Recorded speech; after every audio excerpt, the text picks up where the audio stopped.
Facebook is trying to change its reputation with the test it's working on with just a couple of companies starting today. Now, Facebook at Work is an enterprise collaboration tool. The app is totally separate. It's a totally separate experience from regular Facebook. It's designed to give employees the ability to connect and collaborate using Facebook tools like newsfeed, groups, messages, and events, but only with their coworkers.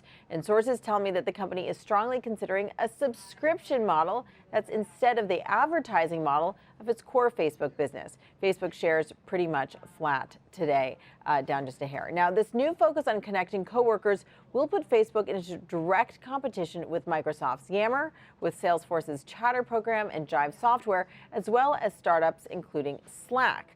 Facebook's new offering isn't much direct competition with LinkedIn's focus on professionals connecting with others outside their companies, but LinkedIn is working on some new tools. Sources tell us one, launching in 2 weeks, will help coworkers share contact information with each other. The other, launching by quarter end, aims to make it easier for employees to share content with each other and to their LinkedIn network. Now, Facebook has such a reputation as a procrastination tool. Now we'll have to see if it can become one for productivity. Guys?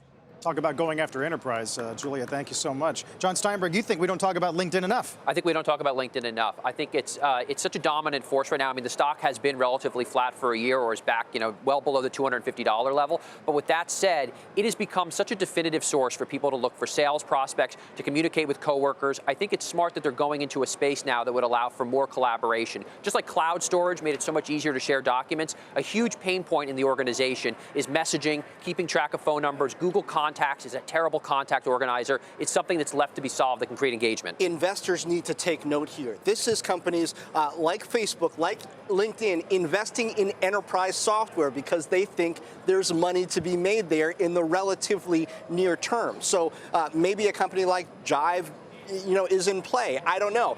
Maybe Microsoft Yammer can take advantage of this and draw some attention to what they're already working on. They don't have the kind of brand confusion. But should you be thinking about what the opportunities are in enterprise software right now if you're an investor, because these players certainly are. Well, if those are the opportunities, then who's at risk? I mean, is it just the Microsofts and Oracles? I mean, why do they see this as being some kind of a ripe area? It's fascinating to me how different this conversation is than around the time of the IPO. When I was talking to bankers and they said, look, we love Facebook, but we really can't even access it at work, and we're working on the IPO. We have to bring in our iPads or our phones to access Facebook. Are we beyond the idea that Facebook is a productivity killer?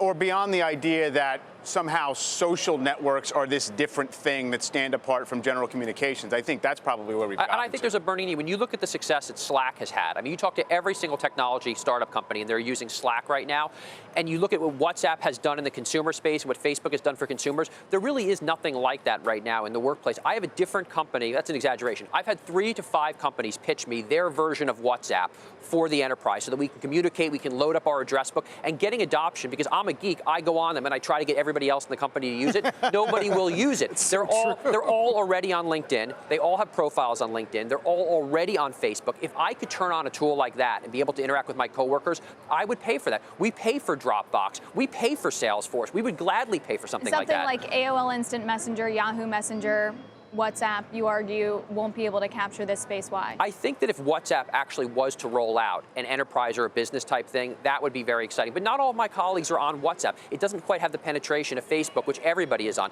LinkedIn, almost every professional in high tech is on LinkedIn. LinkedIn would sort of be the easiest one if you wanted to get 100% adoption, I think. Only about $30 from an all-time high. And also, you could argue, which I have, that we've hit peak consumer and we're now in an enterprise cycle. I think this is more evidence of that. And so in a year, are we going to be hearing about a company that knits together all these different communication tools so that you only have one as opposed to deciding among them? Yeah, but I like that argument, John, and I like watching the next year how much they go after the enterprise software companies, and I do think we will be talking about that.